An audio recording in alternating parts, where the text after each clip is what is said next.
देवी technical classes में आप सभी मित्रों का स्वागत है। अपनी राजस्थान जीके की क्लासेज में आज अपन जनजातियों के बारे में बात कर रहे थे, उसमें है भील जनजाति। उस भील जनजाति के बारे में अपन यहाँ अध्ययन करेंगे और आप थोड़ा क्लास को रिवीजन भी कर लिया करें, जिससे आपको बाद में भी फायदा मिलेगा। इस क्रम में अपना पहला सवाल ये है कि भील शब्द की उत्पत्ति भिलूर शब्द से मानी जाती है। ये भिलूर शब्द संस्कृत भाषा का शब्द है। अगर ऐसे भी एक प्रश्न बना सकते हैं कि संस्कृत भाषा के भिलूर शब्द से कौन से शब्द की उत्पत्ति मानी गई है, तो भील शब्द की उत्पत्ति भिलूर शब्द से मानी गई है। और इस भिलूर शब्द का अर्थ जो होता है वो होता है धनुष बाण। धनुष बाण इसका अर्थ होता है। धनुष बाण भीलों का मुख्य हथियार भी होता है। आप सभी इस बात को जानते हैं। भीलों का मुख्य हथियार, तो भीलों का मुख्य हथियार धनुष बाण। तो भील मुख्य हथियार धनुष बाण होने के कारण इनको धनुर्धारी भी कहते हैं। तो अगला सवाल है, कर्नल जेम्स टॉड ने भीलों को क्या कहा? तो कर्नल जेम्स टॉड ने भीलों को देखो वन पुत्र कहा। वन पुत्र कहा।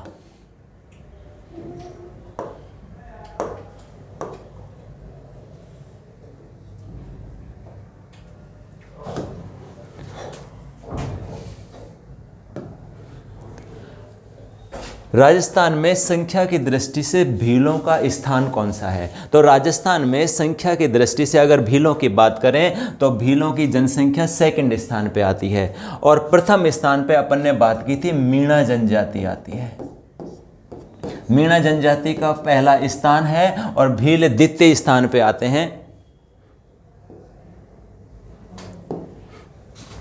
अगला सवाल है अपना, भीलों को मुखिया क्या कहलाता है? तो भीलों का जो मुखिया है वो गमिती कहलाता है।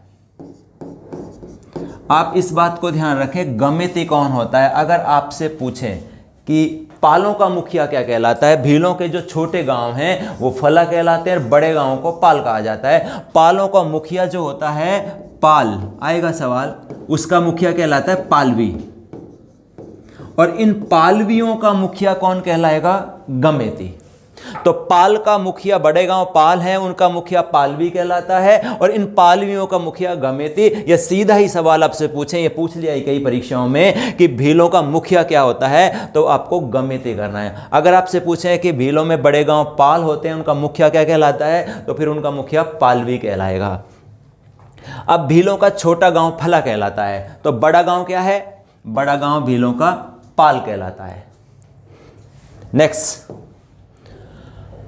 भीलों के जंगलों में बने घर क्या कहलाते हैं? तो भीलों के जंगलों में बने घर कू कहलाते हैं या आपके उनको टापरा कहा जाता है। कू या टापरा। तो जंगलों में बने घर कू या टापरा कहलाते हैं। और ये भी वैसे ही होते हैं, कच्चे झोंपड़े बने होते हैं। इन कच्चे झोंपड़े, इस तरह की संरचना में इनके झोंपड़े बने होते हैं। और ये ध्यान रखिए कि भीलों के जो ये टापरा होते हैं, वो टापरा, एक टापरे का जो दरवाजा मेन गेट होता है, दूसरे टापरे के मुख्य दरवाजे के सामने वो नहीं बनवाते। जैसे ये इस तरह का अगर इनके मकान बने हुए हैं, जैसे ये झोंपड़ा बना है, इसका गेट इधर है, तो इसका गेट इधर कभी नहीं होगा। इनके ऐसी मानता है कि अगर गेट आमने सामने होते हैं तो इनकी महिलाओं को आपस में देखते हैं तो यहाँ पे अपहरण करने की संभावनाएं उस समय ये ज़्यादा होती थी। इसलिए इनकी महिलाओं को कोई ना देखे, इसलिए एक दूसरे के सामने एक दरवाज़ा नहीं बनाएंगे, इधर बनाएंगे या इधर बनाएंगे। इस रिवाज के कारण ये एक दूसरे के सामने कभी भी अपना मुख्य दरवाज़ा नहीं बनाते दूसरे टापरे के सामने। नेक्स्ट सवाल है अपना, भीलों के कुल देवता क्या कहलाते हैं? तो भीलों के जो कुल देवता हैं वो टोटम कहलाते हैं। क्या कहलाते हैं? टोटम कहलाते हैं। और ये टोटम के रूप में किसे पूजते हैं? ये टोटम के रूप में आपके पशु, पक्षी या फिर पेड़ पौधे, इनको टोटम के रूप में ये पूजा करते हैं। तो इनके देवी देवता क्या हो गए, भीलों के जंगलों में भीलों के कुल देवता टोटम हो गए, तो इनके कुल देवता जो टोटम होते हैं वो पशु पक्षी या पेड़ पौधे होते हैं।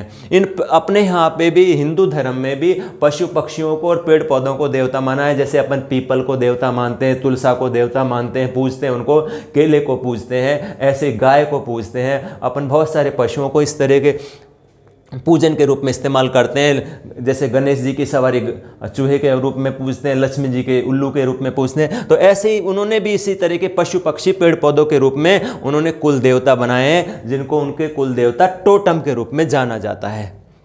इन्हीं टोटम के कारण कहते हैं दक्षिण अफ्रीका में जो आदिवासी जनजातियां हैं वहाँ पे डायनासोर, जो डायनासोर 14,000 साल पहले के, करोड़ों साल पहले की बात है, तो 14 करोड़ साल पहले अपने जैसलमेर में जो राष्ट्रीय मरु उद्यान है जहाँ आकलवुड फॉसिल्स है, वहाँ पे भी डायनासोर के पदचिन्ह और वहाँ की हड्डियाँ निकली हैं खुदाई में। तो वहाँ टोटम के रूप में कहते हैं कि इन आदिवासियों ने, अफ्रीकन आदिवासियों ने वहाँ पे अपने जो टोटम के रूप में डायनासोर के अंडे रखे हुए थे, पीढ़ी दर पीढ़ी उनका पूजन करते आ रहे थे। इस तरह से अपन को डायनासोर के अंडे मिले थे। नेक्स्ट सवाल की बात करते हैं कि भीलों का सबसे महत्वपूर्ण त्योहार कौन सा है। अगर त्योहारों की बात करें तो भील सबसे महत्वपूर्ण त्योहार होली को मानते हैं। तो भीलों का महत्वपूर्ण त्योहार होली होता है और एक विशेष यहाँ पे भीलों का एक नृत्य भी होता है, उसको बोलते हैं राड नृत्य। ये सवाल कई बार आ चुका है। नृत्य का देखो टॉपिक आपका अलग ही होगा, इसलिए अपन वहाँ डिटेल करेंगे। तो यहाँ पे राड नृत्य थोड़ी सी जानकारी दे रहा हूँ कि होली के समय भीलों में राड नृत्य होता है। तो एक डूंगरपुर जो आपका डिस्ट्रिक्ट है, उस डूंगरपुर के 2 गांव हैं, भीलुड़ा व जेठाना। यहाँ पे इन दोनों गांवों में मंदिर के पास, दोनों गांवों की सीमा के बॉर्डर पे यहाँ पे राड नृत्य होता है होली के अवसर पर। यानी कि पत्थर की राड कहलाती है वो, पत्थर की राड या पत्थर मार होली भी यहाँ होती है। तो इसमें इन लोगों की मानता है कि दोनों गांव के युवा दोनों साइड खड़े हो जाते हैं और पत्थरों की बारिश करते हैं एक दूसरे के ऊपर, सर वगैरह फूटने लगती है और खून जमीन पे गिरता है। और इनके मानता है कि जितना खून जमीन पे गिरेगा उस साल उतनी ही सुख समृद्धि फसल अच्छी होगी। इस तरह की मान्यता होती है। तो ये हर साल इस तरह की राड नृत्य करते हैं। अपने गाँव में भी राड का अर्थ झगड़ा करना ही होता है। इस तरह से पत्थर मार होली वो खेलते हैं। तो पत्थर की राड कहलाती है, डूंगरपुर, भीलुड़ा और जेठाना में होती है। विशेषकर कब होती है? होली के अवसर पर। भीलों का मुख्य त्योहार होली है। अगला क्वेश्चन की बात करते हैं। भील जनजाति में बड़ा गांव पाल, उसका मुखिया क्या कहलाता है? अपन ने बात की थी पालों का मुखिया क्या कहलाता है? पालवी। और इन पालवियों का मुखिया क्या कहलाएगा? गमेती। पाल का मुखिया पालवीर, पालवियों का मुखिया क्या कहलाएगा? गमेती कहलाता है। और विशेष पूछ ले तो भीलों का मुखिया गमेती कर सकते हो आप। अब आते हैं भीलों के मार्गदर्शक को क्या कहा जाता है? भराड़ा, भराड़ी, अटक या बोलावा। तो इसके मार्गदर्शक जो है वो बोलावा कहलाता है। देखो मार्गदर्शक क्या होता है? ये बोलावा भीलों का क्या कहलाया मित्रों? मार्गदर्शक। ये मार्गदर्शक क्या होता है? ये इसलिए देखो मार्गदर्शक, पहले के समय में व्यापारी लोग जब अपने काफिले के साथ, अपने पशुओं के काफिले के साथ जब जंगलों से गुजरते थे, व्यापार का सामान लेके गुजरते थे, तो भील उन्हें लूट लेते थे। इस लुटाई से बचने के लिए वो व्यापारी क्या करते थे? उस गांव से, उस जंगल के आसपास जो गांव रहते थे उनमें से कोई भील, एक भील को मार्गदर्शक यानी कि आप गाइड कह सकते, उसे गाइड के रूप में रख लेते थे अपने पास, और वो उस काफिले को जंगल से रास्ते से निकालता था। तो और गांव के भील ये देखते थे कि हमारा ही कोई भाई भील इनको लेके जा रहा है, इसलिए उस काफिले को फिर वो भील नहीं लूटते थे। तो वो काफिले का वो गाइड जो होता था, भील गाइड, वो बोलावा कहलाता था, मार्गदर्शक होता था भील पुरुष। तो वो काफिला व्यापारियों का नहीं लूटा जाता था। तो लूट से बचने के लिए इस तरह का नियुक्त होते थे। लूट से बचने के लिए इसका यूज किया जाता था बोलावे का। तो बुलावा उनका मार्गदर्शक कहलाता है। अब भीलों के गोत्र क्या कहलाते हैं? अटक, डाम, काड़ी, डहाल। तो भीलों के गोत्र अटक कहलाते हैं। अपन ने कल की क्लास में बात की थी कि मीणा जनजाति में सबसे ज़्यादा गोत्र होते हैं। मीन पुराण के अनुसार 552 गोत्र होते हैं। भीलों के गोत्र क्या कहलाते हैं? अटक। हर जनजाति में अपने अपने गोत्र हैं। तो अगला सवाल अपना है, भील अपने आप को किस देवता की संतान मानते हैं? तो भील अपने आप को महादेव की संतान मानते हैं। कहते हैं कि जो भील होते हैं,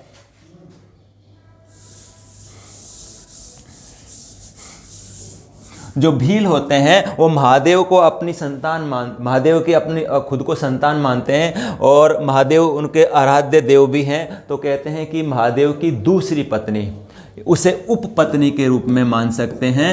उपपत्नी से उत्पन्न है। तो भील किन से उत्पन्न है? महादेव की उत्पत्नी से, उपपत्नी से उत्पन्न माने जाते हैं।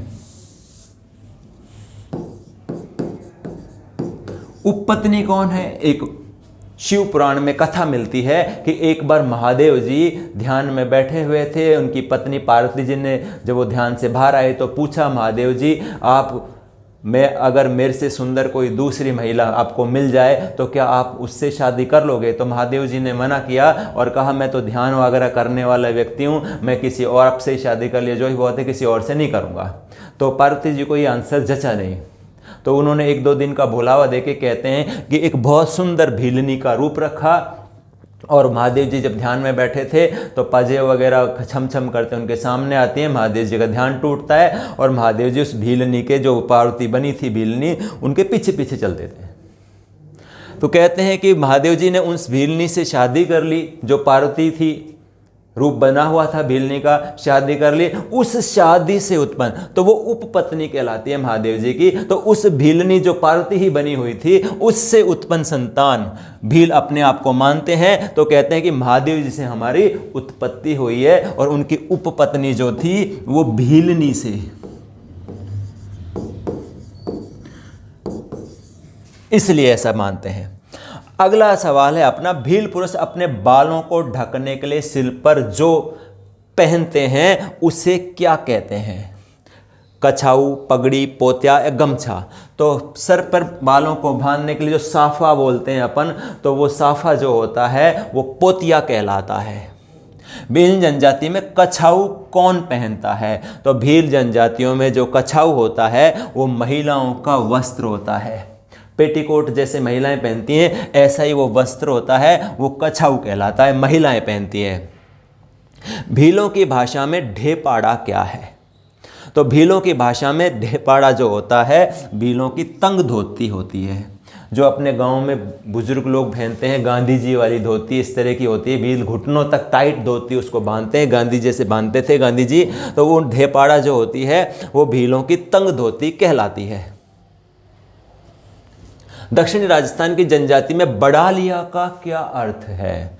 अगर दक्षिणी राजस्थान में ये आदिवासी जनजातियां ही आती हैं, उसमें बड़ालिया का अर्थ है दो पक्षों के मध्य विवाह के संबंध में मध्यस्थता करने वाला व्यक्ति बड़ालिया कहलाता है। अपन इसको बिचौलिया कह सकते हैं।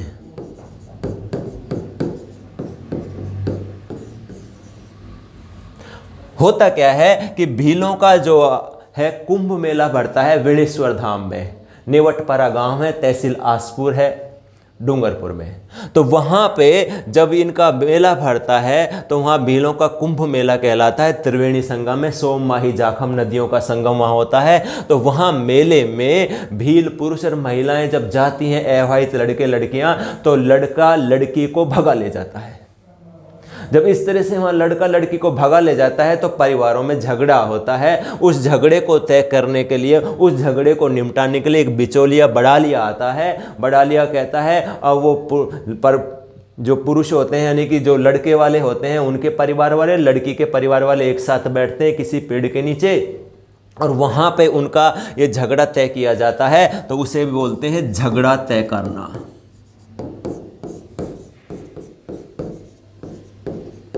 तो कौन तय करवाता है? बड़ालिया। तो यहाँ पे अब दापा दिया लिया जाता है।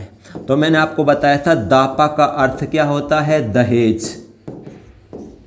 मित्रों दापा का अर्थ दहेज होता है, अपन ने मीणा जनजाति में जब पढ़ा था, लेकिन यहाँ दहेज का अर्थ मीणा जनजाति में वर मूल्य है, लेकिन भील जनजाति में दापा का अर्थ दहेज और इसका अर्थ क्या होगा, वधू मूल्य होगा। क्या होगा मित्रों, वधू मूल्य, अर्थात लड़की के पिता को लड़के के परिवार वाले दहेज देंगे, इसलिए वो वधू मूल्य कहलाता है। तो ये कौन तय कराता है, बड़ालिया। ये वधू मूल्य में क्या होता है, 5 से 8 हज़ार रुपये, या फिर क्या कहते हैं खोज देते हैं, 10-15 खोज, 5 खोज, 4 खोज। खोज का मतलब भेड़ बकरियां वगैरह, गाय वगैरह जो कुछ भी होता है वो उस दहेज में दिया जाता है। इस तरह से वो वैवाहिक संबंध मध्यस्थता करने वाला बिचौलिया होता है, जो बड़ालिया कहलाता है। बिलों में झगड़ा तय कराता है, और विशेषकर कहाँ तय कराता है, वेणेश्वर धाम मेले में। अगला सवाल है, भोमट है मिट्टी का एक प्रकार, भीलों का सरदार, भीलों में जागृति के लिए संगठन, मेवाड़ में भील आबादी वाला क्षेत्र। जो भोमट है वो भील आबादी वाला विशेष क्षेत्र है, तो ये भोमट भील क्षेत्र कहलाता है, जहाँ भीलों की जनसंख्या सर्वाधिक मिलती है इस क्षेत्र में। अगला सवाल अपना लेते हैं, मेवाड़ के मगरा क्षेत्र के भीलों के कालाजी हैं। तो कालाजी मेवाड़ के मगरा क्षेत्र में केसरीनाथ जी, ऋषभ देव जी, आदिनाथ जी। तो आंसर होगा आपका उपरोक्त सभी। ये एक ही देवता के नाम हैं जो आदिनाथ जी हैं और ऋषभ देव जी। ये कहते हैं जैन धर्म में जो 24 तीर्थंकर हुए, 24 गुरु हुए, उन गुरुओं में से पहले गुरु ऋषभ देव जी कहलाते थे। आदिनाथ सबसे प्राचीन होने के कारण आदिनाथ जी हैं। आदिनाथ जी को महादेव जी का अवतार भी माना जाता है, और केसरनाथ जी भी इनका नाम पड़ता है। कहते हैं इनके प्रसाद के रूप में केसर का प्रसाद इनको चढ़ाया जाता है, और इनका जो दिया होता है उस दिए की लौ से भी केसर टपकता है, इसलिए इनका नाम पड़ा केसरीनाथ जी। कहते हैं कि केसरीनाथ जी की जो केसर है उसका पानी पीकर भील कभी झूठ नहीं बोलते, अगर वो कसम खाते हैं तो केसरीनाथ जी की केसर का पानी पीकर कभी भील झूठ नहीं बोलते। तो ये मेवाड़ के मगरा क्षेत्र में वो कालाजी, काली मूर्ति है उसकी संगमरमर की, इसलिए वो कालाजी भी कहलाते हैं, केसरनाथ जी भी कहलाते हैं, ऋषभ देव जी भी कहलाते हैं, आदिनाथ जी भी कहलाते हैं। उपयुक्त सभी नाम आते हैं। और इनका जो मुख्य मंदिर है वो धूलेव गांव है। कहाँ है, धूलेव गांव उदयपुर में है। ध्यान रखना मित्रों, आपको मैंने मीणा जनजाति भी कराई थी, तो मीणा जनजाति में भी वहां अपन ने इस तरह से बातें की थी। अगला है, भीलों का कल्प वृक्ष माना जाता है। तो भीलों का कल्प वृक्ष यहाँ पे नीम, पीपल, खेजड़ी, यहाँ पे ये प्रिंटिंग में गड़बड़ी, महुआ है। तो कल्प वृक्ष भीलों का क्या है मित्रों, महुआ। तो महुआ क्या है, देखो यहाँ कल्प वृक्ष का वर्णन मिलता है महाभारत काल में। कल्प वृक्ष कहते हैं कि इंद्र के पास था। तो सत्यभामा जो कृष्ण की पत्नी थी, उन्होंने कहा कृष्ण जी से कि मेरे को वो कल्प वृक्ष चाहिए। तो इंद्र कहते हैं अर्जुन के साथ वहाँ गए स्वर्ग में, इंद्र से बोला तो इंद्र ने मना किया, वहाँ झगड़ा हुआ। इंद्र का ऐरावत हाथी कल्प वृक्ष वगैरह ले आए यहाँ पे, तो पृथ्वीलोक में आ गया। अब ऐसा मानता है कि वो ही कल्प वृक्ष आपके अजमेर में है। तो अजमेर में वो कल्प वृक्ष अब वर्तमान में है। ऐसा ही कहते हैं उस वृक्ष के नीचे अगर कोई बैठ के अपना मन की बात कह देता है, कल्पना करता है, वो कल्पना वहां पे पूरी हो जाती है उनकी। तो इस तरह से वहां अजमेर में वो कल्प वृक्ष है। ऐसे कि ऐसे भीलों का कल्प वृक्ष, यानी कि बहुत सारी कल्पना करें भीलों की पूर्ति हो जाती है। तो भीलों का जो कल्प वृक्ष है वो महुआ है, इसलिए महुआ को मानते हैं कि भील जो पुरुष और महिलाएं होती हैं इसका बहुत उपयोग करते हैं। तो भील पुरुष महुआ के वृक्ष की छाल से एक शराब बनाते हैं जिसको वो लोग मावड़ी कहते हैं।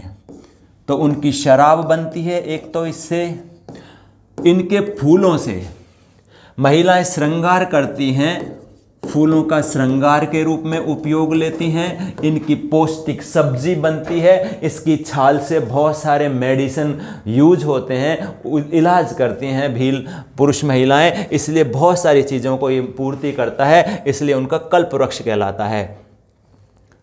नेक्स्ट सवाल,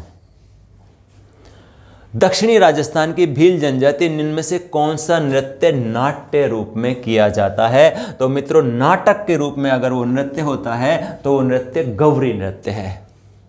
यहाँ भीलों के गैर नृत्य भी करते हैं, भील गरबा भी करते हैं, घूमर भी करते हैं, गौरी भी है। तो यहाँ नाट्य के रूप में नृत्य जो किया जाता है वो गौरी है। नृत्य का टॉपिक अपन अलग से डिस्कशन करेंगे, वहाँ सब नृत्यों का डिटेल करेंगे। यहाँ थोड़ी सी जानकारी समझ लीजिए, जो एकमात्र ऐसा नृत्य नाट्य है ये गौरी जो पूरे भारत में, राजस्थान की बात नहीं कर रहा मैं, संपूर्ण भारत की बात कर रहा हूँ, संपूर्ण भारत में सुबह से लेकर शाम तक किया जाता है। बाकी के जितने भी लोक नृत्य लोक नाट्य वगैरह होते हैं वो गांव की चौपाल पे शाम के समय होते हैं, साय के समय होते हैं, लेकिन ये सुबह से शाम तक किया जाता है और सबसे ज़्यादा समय तक होता है और दिन भी होते हैं, 40 दिन तक किया जाता है, यानी कि सवा महीने तक इस नृत्य को किया जाता है। कब किया जाता है इस नृत्य को?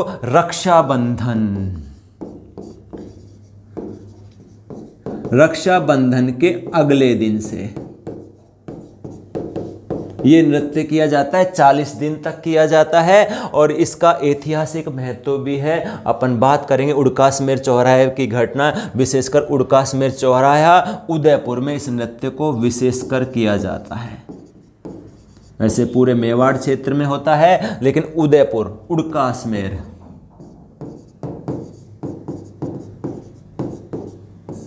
यहाँ सर्वाधिक होता है। और ये गौरी नृत्य में मुख्य पात्र जो होते हैं राय बुढ़िया, राय माता ने कि शिव और पार्वती को माना जाता है। जहमट या कुटकुटिया इसमें मनोरंजन करने के लिए, बीच बीच में हंसाने के लिए लोगों को 2 पात्र होते हैं जो कभी पंचतंत्र के पात्र होते थे। तो यहाँ पे लोकनाट्य की बात करें तो लोकनाट्य के रूप में गौरी का प्रस्तुत किया जाता है।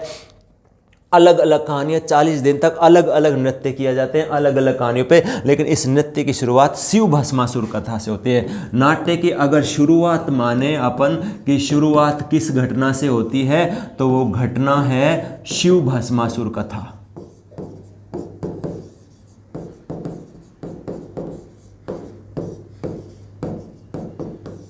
शिव भस्मासुर कथा शॉर्ट में समझ लीजिए, अपन नृत्यों में वहाँ डिटेल करेंगे।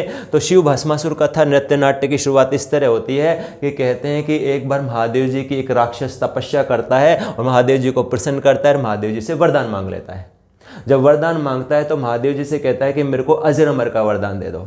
तो महादेव जी इस वरदान को मना कर देते हैं और कहते हैं कि अजर अमर का वरदान नहीं दे सकता, कोई और दूसरा मांग लो। तो थोड़ा दिमाग लगाता है, वो कहता है कि ये नहीं दे सकते तो ऐसी शक्ति मुझे दे दो कि मैं सामने वाले को नष्ट कर दूं, जला दूं उसको।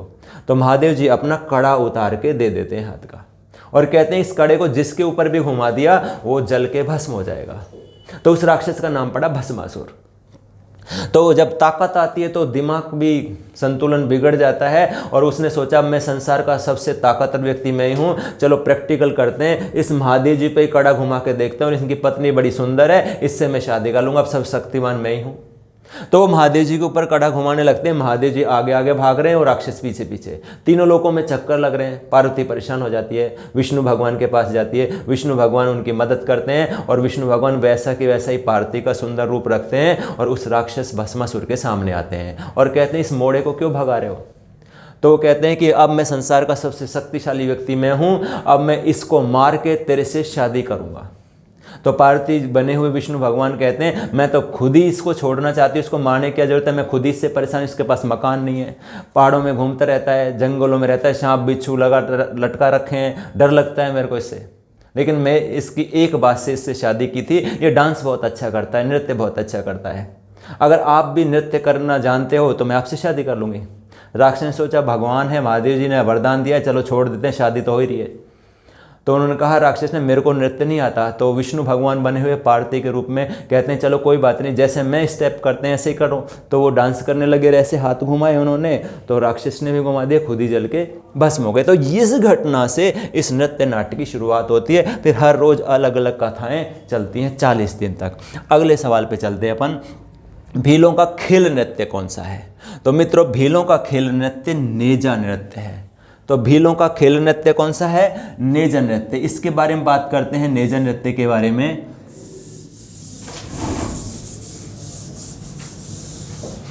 तो देखो नेजा जो नृत्य है ये भीलों का खेल नृत्य है जो होली के तीसरे दिन यानी कि धुलेंडी के अगले दिन कब किया जाता है, होली के तीसरे दिन।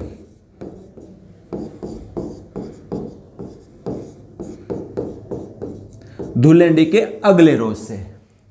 जो होली होती है, होली तो आपको पता है कि प्रहलाद बचे थे, होलिका अपनी बुआ के जल गई थी, प्रहलाद बचे थे। अगले दिन दुल्हंडी होती है, दुल्हंडी दूल्हे से आई नाम, तो दुल्हंडी इसलिए होलिका की जो शादी थी, हिरण्यकश्यप की जो बहन थी होलिका, उसकी शादी थी उसी दिन, होली के दिन। और अपने यहाँ का मारवाड़ का जो राजकुमार था इलोजी, वो उनसे शादी करने के लिए बारात लेके पहुंचा। पता चला दुल्हन जल गई, तो इलोजी का मानसिक संतुलन खराब हो जाता है और वो अपने कपड़े वपड़े फाड़ लेता है। तो अगले रोज जब वो चिता ठंडी होती है तो उस चिता की राख को अपने शरीर पे लटका के कपड़े वपड़े फाड़ के पूरी गली मोहल्लियों में पागलों की तरह घूमते रहते हैं। तो इसी तरह दुल्हंडी पे भी लोग क्या करते हैं, रंग गुलाल लगा के इलोजी की याद में इसी तरह की घटना से घूमते हैं। तो इस तरह दुल्हंडी इलोजी की याद में शुरू हुई। तो दुल्हंडी के अगले दिन से ये आपके नेजा नृत्य किया जाता है। होता क्या है इस नृत्य में, खेल नृत्य क्यों कहते हैं, तो कहते हैं कि इस नृत्य में भील अपने गांव की चौपाल पे भील पुरुष और स्त्रियां एकत्र होती हैं। एक 12 फीट का मोटा बांस का पिलर लगा देते हैं, गांव की चौपाल पे रोप देते हैं मिट्टी में, और उस पिलर के ऊपर एक नारियल, एक पिलर लगा देते हैं। इस पिलर के ऊपर लाल कपड़े में, इस पिलर की बात करें तो लाल कपड़े में, तो लाल कपड़े में एक नारियल और पता से बांध देते हैं उसमें, और वहाँ पे गांव के पुरुषों और स्त्रियों को एकत्र किया जाता है। महिलाओं के हाथों में लाठियाँ या कोड़े दे दिए जाते हैं। पुरुषों से कहा जाता है इस पिलर पे चढ़ के इसको खोलिए, और महिलाओं से कहा जाता है इनको रोकिए। तो महिलाएं लाठियाँ बरसाती हैं, कोड़े बरसाती हैं उन पुरुषों पे, और उसे पिलरों पे चढ़ने नहीं देती है। पुरुषों को सर पे मारना नहीं होता, बाकी का कितने ही तेज मारिए। तो ये जो भील पुरुष होते हैं मावड़ी शराब पीकर हर रोज महिलाओं को पीटते हैं। तो ये सब गांव के लोगों के सामने ऑथेंटिक अवसर होता है जब पुरुषों की पिटाई होती है। तो इस तरह का ये खेल जैसा चलता है, इसलिए भीलों में खेल नृत्य नेजा है जो होली के तीसरे दिन किया जाता है। अगर कोई भील पुरुष इस नारियल पतासे को खोलने में सफल हो जाता है, जैसे अपने जन्माष्टमी पे दही हांडी फोड़ने का क्रम होता है, ऐसे जो खोलने में सफल हो जाता है वो पुरुष उस गांव का फिर हीरो होता है, और उसे उस साल पूरे साल सम्मान की दृष्टि से देखा जाता है। नेक्स्ट सवाल लेते हैं अपन। भील पुरुष कमर में जो लंगोटी पहनते हैं वो कहलाती है ढेपाड़ा, पोतिया, खोईतू, फालू। तो यहाँ पे खोईतू, भीलों की जो लंगोटी होती है वो खोईतू कहलाती है। एकमात्र ऐसी जनजाति जिसे मेवाड़ राजवंश ने अपने राज्य चिन्ह में स्थान दिया। तो मेवाड़ राजवंश भीलों के लिए बड़ा महत्वपूर्ण है, और इस वंश के लिए भील भी बड़े महत्वपूर्ण है। दोनों का ही एक दूसरे से सिस्टम है। तो भील एकमात्र ऐसी जनजाति जो मेवाड़ राजवंश ने अपने राज्य चिन्ह में स्थान दिया, तो मेवाड़ राजवंश ने भीलों को इसमें स्थान दिया है। इसमें स्थान देने का बहुत विशेष कारण है कि भीलों को क्यों स्थान दिया गया है। इसमें कई घटनाएं मिलती हैं, उनमें से 2 प्रमुख घटनाओं के बारे में अपन यहाँ जानकारी कर रहे हैं। फिर हिस्ट्री का जब टॉपिक आएगा तो वहाँ अपन डिटेल पढ़ सकते हैं, यहाँ तो इतना जानकारी आप ले सकते हो। तो इसमें आता है जो आपका नया डिस्ट्रिक्ट बना है, आपका नया डिस्ट्रिक्ट जो प्रतापगढ़ है, उस प्रतापगढ़ की तहसील है छोटी सादड़ी। इस छोटी सादड़ी का सरदार था भील सरदार झाला अज्जा।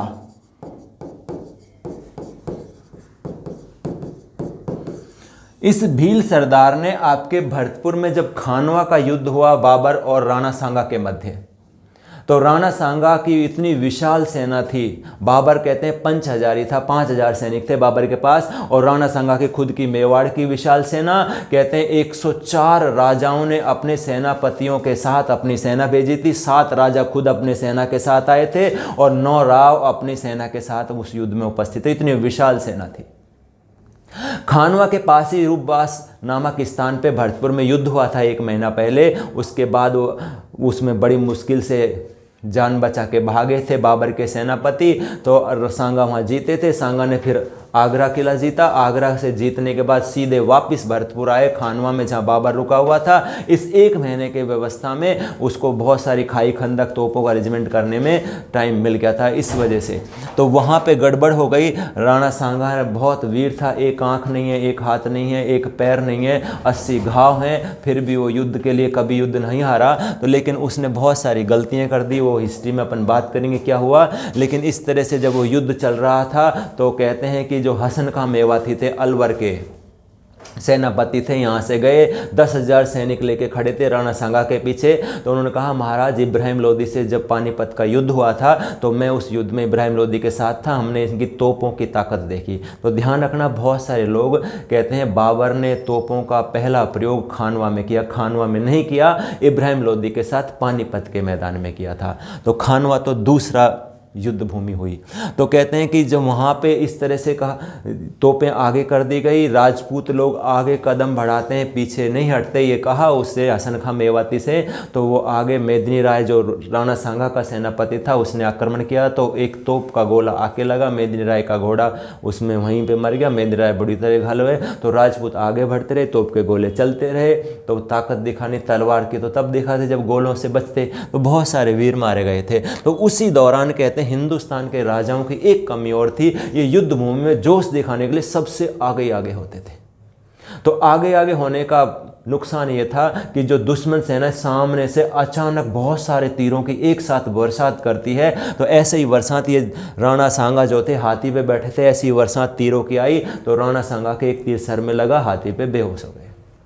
अफवाह फैली कि राणा सांगा मारे गए। तो उस दौरान कहते हैं कि ये अफवाह सब में ना फैल जाए, तो छोटी सादड़ी प्रतापगढ़ का जो सरदार था झाला अज्जा, ये आया, राणा सांगा का कैप अपने सर पे लिया और वो युद्ध का संचालन करने लगे। उसको मालदेव, मारवाड़ के मालदेव राणा सांगा को लेके भागे युद्ध भूमि से। और आपके जो बसवा है वहाँ पे एक चबूतरा बना है रेलवे स्टेशन के पास, तो वहाँ पे 2 दिन में राणा सांगा को होश आता है।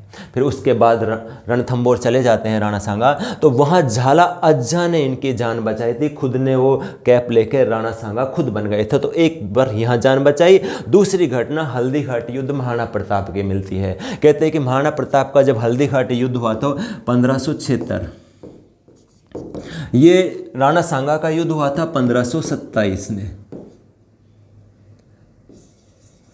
तो 1576 में जब हल्दी घाटी युद्ध हुआ, तो हल्दी घाटी युद्ध के समय कहते हैं कि जब महाराणा प्रताप ने आक्रमण किया तो महाराणा प्रताप का जो राम प्रसाद हाथी था उसने मान सिंह की राजपूतों सेना, जो आमेर की सेना थी, और पूरा हिंदुस्तान की मुगल सेना को 5 किलोमीटर दूर तक भगाया। तो महाराणा प्रताप उत्साह में आ गए और मैदान में युद्ध करने लगे। महाराणा प्रताप से भी गलती हो गई। महाराणा प्रताप को मान सिंह पे बहुत गुस्सा आ रहा था, क्योंकि एक दूसरे से वंशजीय भाई थे।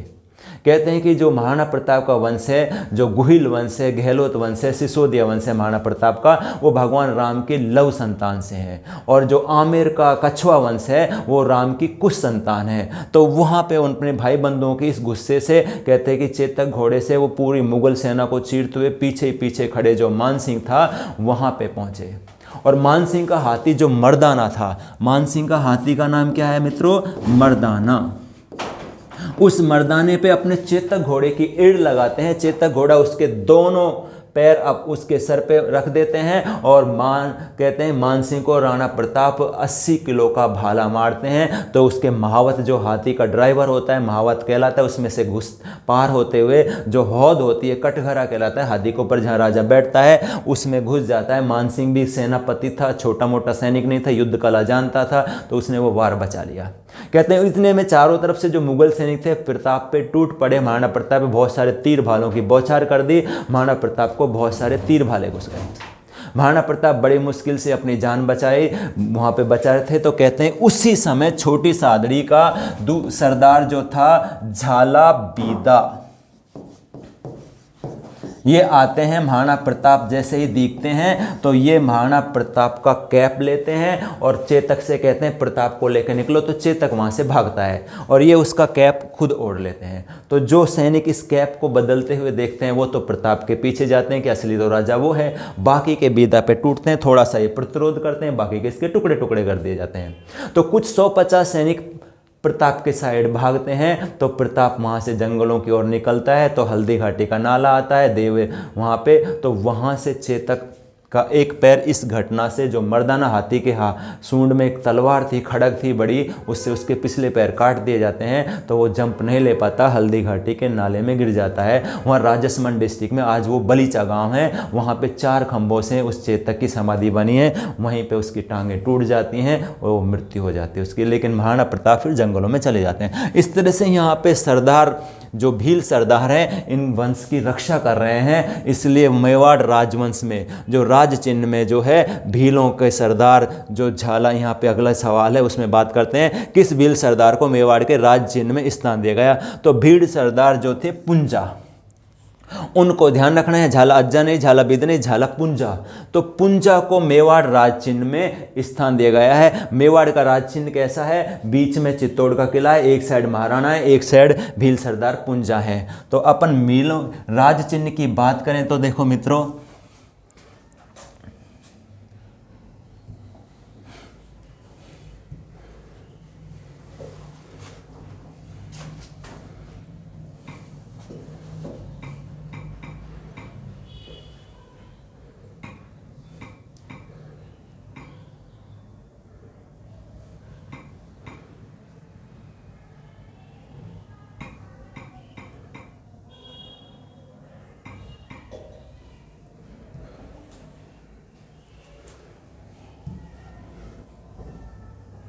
ये देखिए मेवाड़ का राज चिन्ह माने तो मेवाड़ का राज चिन्ह ये है, तो इसमें एक साइड मेवाड़ महाराणा है, ये चित्तौड़ का किला है, एक साइड में भील सरदार पुंजा है। यहाँ बात करें सूर्य का अंक नहीं, ये सूर्यवंशी है, भगवान राम सूर्यवंशी थे, तो ये सूर्यवंशी लव की संतान है, सूर्यवंश है। और यहाँ पे एक वर्ड लिखा है, जो दृढ़ राखे धर्म को तो रक्षा करे करतार, यानी कि जो धर्म पे दृढ़ रहता है उसकी रक्षा करतार करता है, यानी कि भगवान करता है। तो ये मेवाड़ का राज चिन्ह है।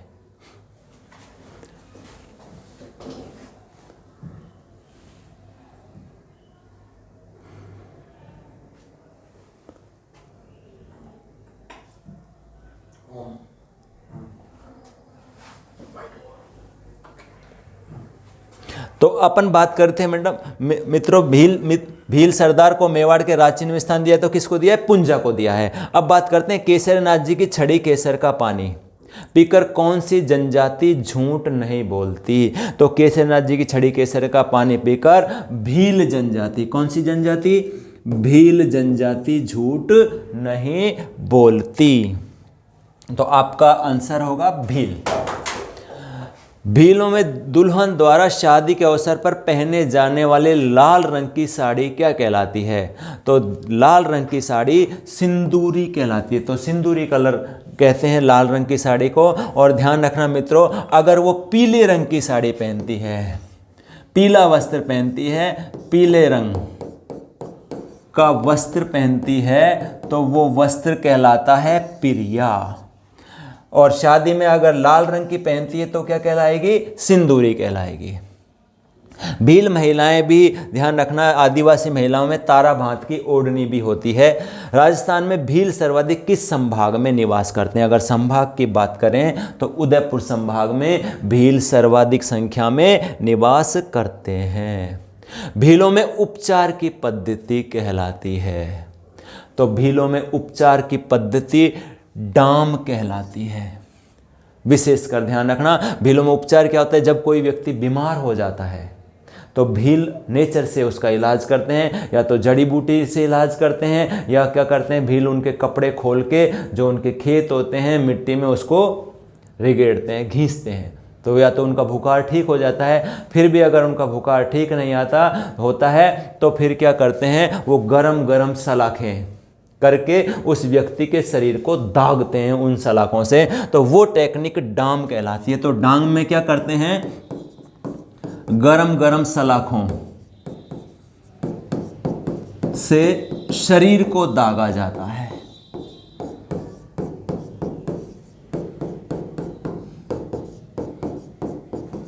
तो ये भीलों की उपचार की पद्धति है जो डाम कहलाती है। भीलों में प्राकृतिक एवं देवीय प्रकोप से रक्षा करने वाली देवी कौन सी है? जब कोई प्राकृतिक आपदा जैसे आग लग जाती है, बाढ़ आ जाती है, भूकंप वगैरह इस तरह की घटनाएं हो जाती हैं, या कोई महामारी फैल जाती है, तो इस तरह की घटना में उनके जो प्राकृतिक देवी प्रकोप को जो मानते हैं वो होवण कहलाती है।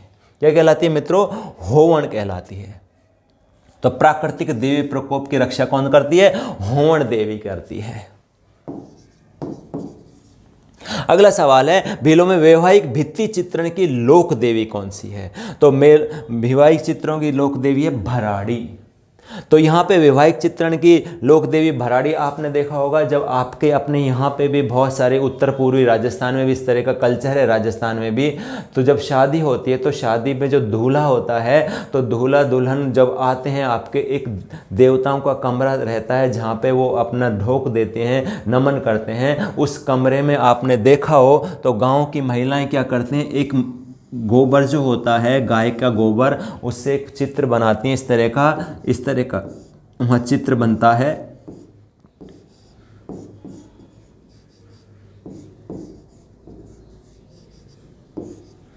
और यहाँ आपको पता है 1 रुपया जैसा भी लगा दिया जाता है। तो ये कहलाती है वो होवण देवी। या ऐसे कि ऐसे जच्चा बच्चा जहाँ होता है, जहाँ संतान होती है, वहाँ पे जच्चा बच्चा के लिए भी इसी तरह का गोबर पे दीवार पे एक तरह का चित्र बनाया जाता है। तो वो वैवाहिक चित्रण की भराड़ी जो है, तो ये उस विवाह को शुभ रखने के लिए, विवाह सही संपन्न करने के लिए, वधु और वर पक्ष जो भी होते हैं, वर वधु को आशीर्वाद देने के लिए, उनका जीवन अच्छा चले, उसके लिए इस देवी की पूजा और चित्र बनाए जाते हैं। तो भराड़ी देवी। अब आता है अपंग एवं विकलांग भीलों की मनोकामना पूर्ण करने वाली कौन सी देवी है? तो अपंग भीलों की खोड़ियाल देवी हैं। तो खोड़ियाल देवी जो हैं इन अपंग और विकलांग लोगों की सहायता करने वाली देवी हैं। अगला सवाल है अपना, भीलों में एक ही वंश के गांव का मुखिया क्या कहलाता है? तो ध्यान रखना मित्रों कि भीलों में एक ही वंश के गांव हों और उनका मुखिया तंदवी या वंशाओ कहलाएगा। ये क्या कहलाते हैं? गोत्र हैं। अटक क्या कहलाते हैं? भीलों के गोत्र हैं अटक। तो गमिति क्या है? भीलों का मुखिया है।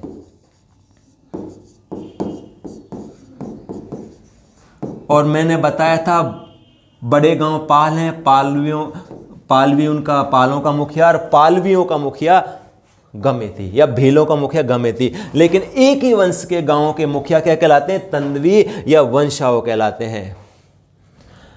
नेक्स्ट, भील किस शब्द को कहने पर प्रसन्न होते हैं? तो मित्रों ध्यान रखना, भील जो हैं वो पाड़ा शब्द कहने पर प्रसन्न होते हैं। पाड़े शब्द का अर्थ होता है बहादुर। तो इस शब्द को अगर भीलों से कहा जाए तो वो प्रसन्न होते हैं। लेकिन एक शब्द होता है काड़ी शब्द। अगर काड़ी शब्द कहें तो भील नाराज हो जाते हैं। तो काड़ी का अर्थ अगर बात करें मित्रों, तो काड़ी का अर्थ धनुष बाण ही होता है।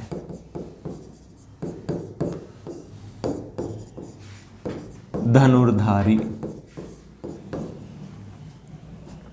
और भील कौन है? धनुर्धारी हैं। लेकिन वो नाराज हो जाते हैं काड़ी शब्द कहने से।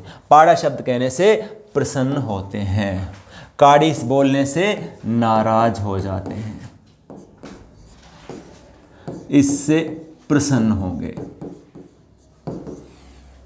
नेक्स्ट है, भीलों में मध्यकाल में वसूल किए जाने वाला कर क्या कहलाता था? तो मध्यकाल में जो कर वसूल किया जाता था भीलों से, वो बराड़ कहलाता था। बराड़।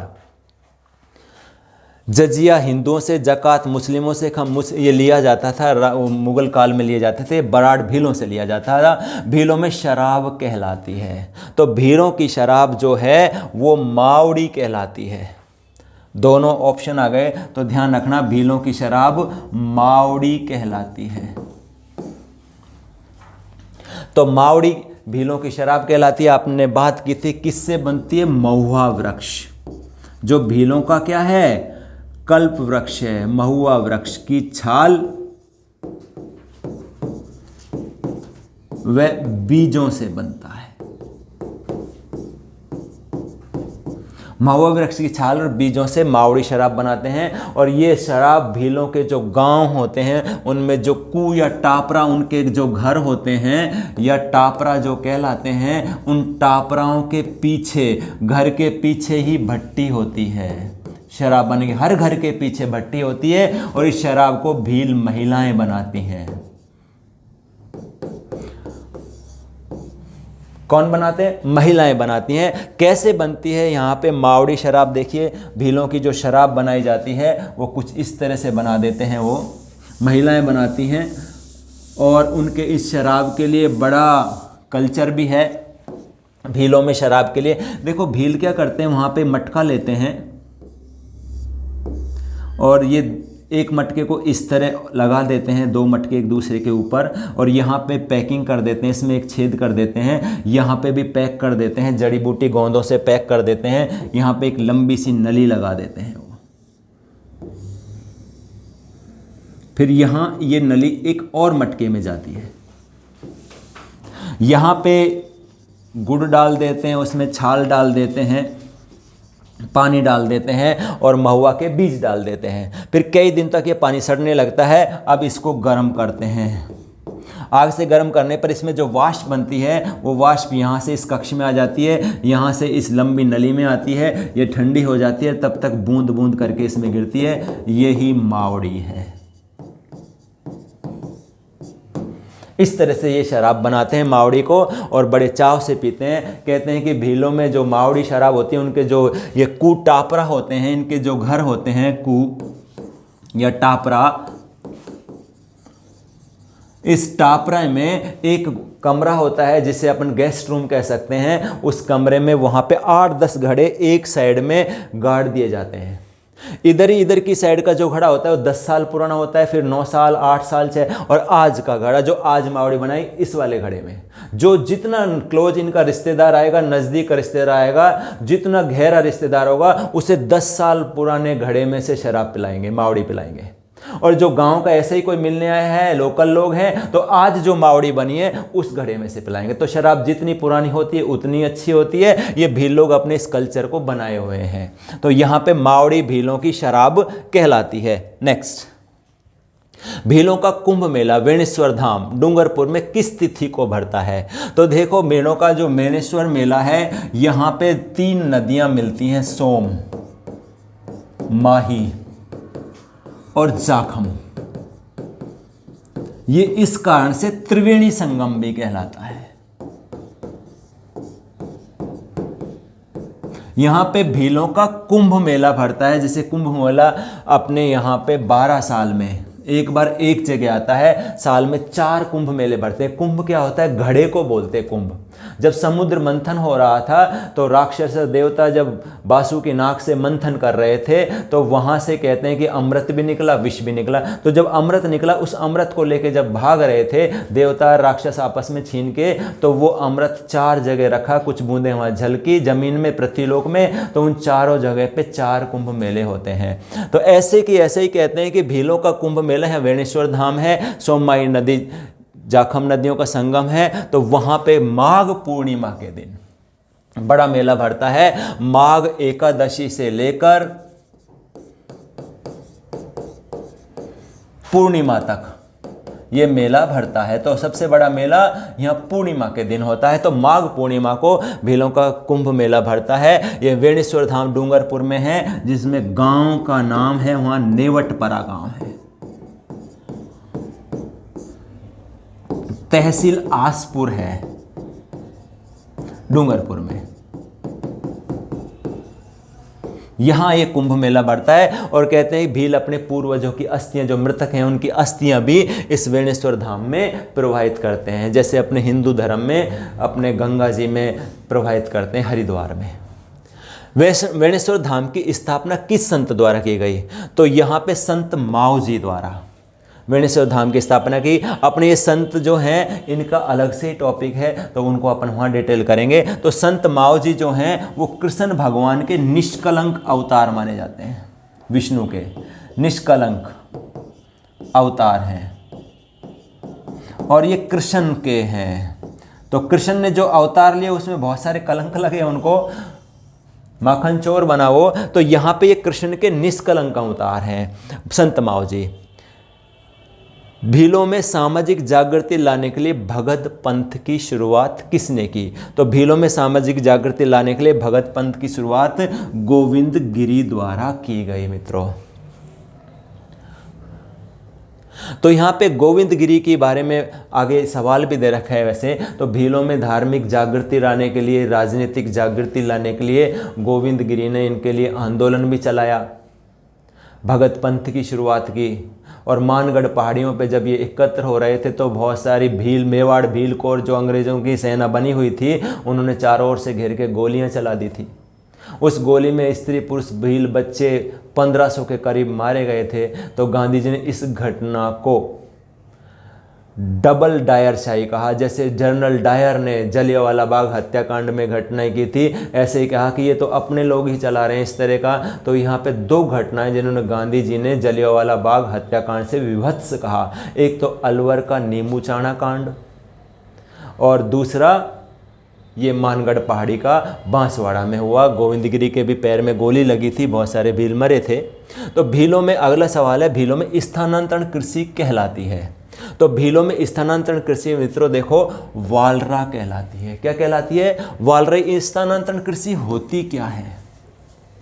स्थानांतरण कृषि ये है, इसके दो प्रकार प्रचलित हैं स्थानांतरण कृषि के। होती क्या है कि जो भील होते हैं वहाँ भील जंगलों में रहते हैं, वहाँ भूमि इतनी उपजाऊ नहीं है। तो भील क्या करते हैं, जंगल को काटते हैं, सूखने पर उसमें आग लगा देते हैं। जब उसकी राख बनती है और बारिश जब होती है तो उसमें ज्वार, बाजरा, मक्का। तो भीलों की मुख्य फसल की बात करें, इनकी मुख्य फसल कौन सी है? ज्वार, बाजरा, मक्का। मित्रों ये मोटा अनाज भी कहलाता है। इसकी रोटी जो है बेल के नहीं बन सकती, हाथ से बनाते, इसलिए मोटा अनाज है, आटा पिस्ता मोटा है। तो मुख्य फसल भी है, तो इसको बोते हैं। तो दो तरह से ये इनकी स्थानांतरण कृषि, वालरा कृषि के दो रूप हैं। एक तो कहलाता है दाजिया और एक कहलाता है चिमाता। चिमाता को ही असम में झूमिंग कृषि कहते हैं, ये असम में कहते हैं। दाजिया क्या होता है? स्थानांतरण कृषि ये है, जैसे दाजिया जो मैदान होते हैं, उन मैदानों को जला के जब भील पुरुष उसमें राख ठंडी होने पर, बारिश होने पर जब ये फसल करते हैं तो वो कृषि मैदानों में करते हैं, तो वो मैदानी भागों में की जाती है। तो दाजिया मैदानी भाग में। और ये चिमाता है झूमिंग कृषि जो है पहाड़ी ढालों में।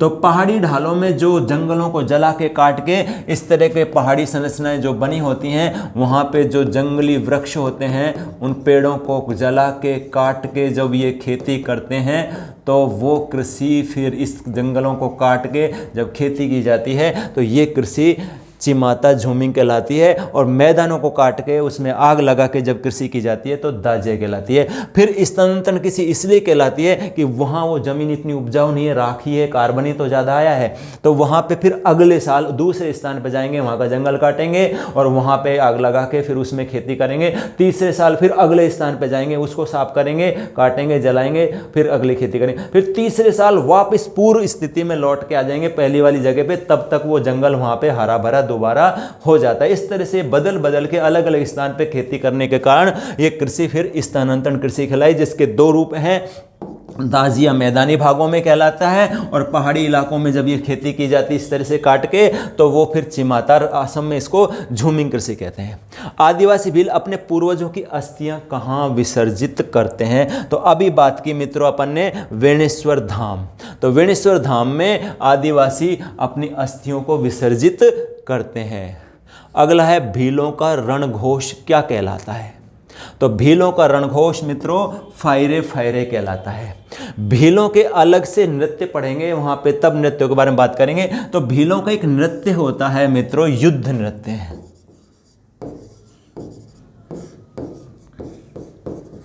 युद्ध नृत्य में भील ये रणघोष करते हैं। तो युद्ध नृत्य में फायरे फायरे,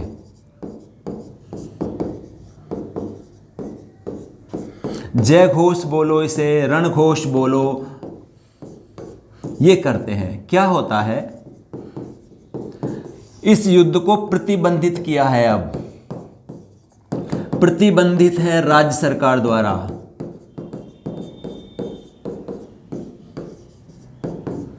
राज्य सरकार ने इसे प्रतिबंधित कर दिया है। ये नृत्य होता कब है, फायरे फायरे क्यों प्रतिबंधित किया है? शिकार के समय। क्या होता है, भील, एक ही जंगल है, बहुत सारे गांव हैं आसपास में, तो कुछ भील पुरुष एक सुअर या कोई जानवर के पीछे भाग रहे हैं 2-3 किलोमीटर से, दूसरा गांव के कुछ भील पुरुष जंगल में छुपे हैं एक पगडंडी रास्ते में जहां से जंगली जानवर निकलते हैं, तो वो 2 किलोमीटर से भागा के ले जा रहे हैं, वो 2 घंटे से वहाँ जानवर का इंतजार कर रहे हैं। जब ये सुअर वहाँ पहुँचता है तो वो उसको, जो छुपे हुए भील हैं दूसरे गाँव वाले, उनको मार देते हैं। अब होता है झगड़ा। जब वो भील पुरुष ने उनको मार दिया, अब किसका है वो सुअर, जो 2 घंटे से इंतजार करके मारे हैं या 2 किलोमीटर से भागा के ले जा रहे हैं उनका, तो आपस में तीर तलवार चला लेते हैं। तो यहाँ पे इनके कोई मर जाता है या आँख वाँख फूट जाती है, हाथ पैर से घायल हो जाता है। तो इस स्थिति में इनके मानता है कि आँख के बदले आँख, हाथ के बदले हाथ और जान के बदले जान। तो ये गाँव में आते हैं। गाँव में आने पर एक विशेष प्रकार का ढोल बजाते हैं सूचना देने के लिए, तो वो ढोल कहलाता है बारी ढोल। एक बारी ढोल बजाते हैं। कब बजाते हैं? संकट के समय या युद्ध के समय। तो इस ढोल की आवाज़ सुनकर उस गांव के सारे भील पुरुष जो हैं हथियार वथियार लेके गांव के चौपाल पे आते हैं, वहाँ घटना सुनते हैं। उसके बाद जिस गांव से इस तरह की घटना घटी थी वहाँ चढ़ाई करते हैं और वहाँ सब के सब उछलते कूदते जाते हैं। उसको बोलते हैं युद्ध नृत्य, और जोश दिलाने के लिए फायरे फायरे करते जाते हैं। तो वो दूसरे गांव वाले भी तैयार रहते हैं कि बदला लेने आएंगे। तो वहाँ पे किसी का हाथ कटा या आंख फूटी थी तो उसमें 2-3 और मर जाते हैं इस झगड़े में। इस तरह से, इस कारण से राज्य सरकार ने इस नृत्य को क्या कर रखा है? बंद कर रखा है। तो ध्यान रखना मित्रों कि जो भील लोग हैं वहाँ पे विशेषकर 3 प्रकार के ढोल वो लोग बजाते हैं। तो भीलों में 3 प्रकार के ढोल बजाए जाते हैं। तो आप ध्यान रखना कौन कौन से ढोल होते हैं। तो भीलों के 3 प्रकार के ढोलों में एक ढोल तो ये हो गया आपका बारी ढोल। तो एक ढोल है बारी ढोल। तो अपन ने बात कर ली थी बारी ढोल कब बजाते हैं? संकट के समय या युद्ध होता है तब बजाते हैं। एक ढोल होता है उनका देवाल ढोल। ये देवाल ढोल कब बजाते हैं? जब कोई प्राकृतिक या देवीय आपदा आ जाती है, देवीय प्रकोप होने पर। तो देवाल ढोल प्राकृतिक देवीय प्रकोप, मान लो कोई महामारी फैल गई गांव में, आग हो गई, तो विशेष प्रकार का ढोल बजाते हैं। जैसे गांव में शिकार के लिए आसपास जंगलों में जो गए हैं जड़ी बूटी एकत्र वगैरह करने, तो वो सब के सब भागते हैं, गांव पे संकट है तो जिससे कि सूचना तुरंत मिल जाए, इस तरह का ढोल बजाते हैं। एक तीसरा ढोल और होता है इनके, उस ढोल को बोलते हैं नाचनिया ढोल। ये नाचनिया ढोल जब बजाया जाता है जब गांव में कोई त्योहार, उत्सव, शादी विवाह वगैरह होता है, तो खुशी के अवसर पर मित्रों, तो खुशी के अवसर पर इस ढोल को बजाया जाता है। इसकी आवाज़ सुन के जो जंगलों में इधर उधर भील गए हैं वो अपनी ड्रेसअप, अच्छी नई ड्रेस पहन के, नृत्य के मुद्रा में, नृत्य के भेष में वहाँ चौपाल पे आकर खुशी में डांस करते हैं। तो ये सूचनाएं देने के लिए हैं बारी ढोल संकट के समय, देवाल ढोल प्राकृतिक देवी प्रकोप के समय, और नाचने ढोल खुशी के अवसर पर किया जाता है। तो मित्रों ये आपका क्लास जो है भील जनजाति के लिए है, तो आप इनको रिवीजन करिए। धन्यवाद।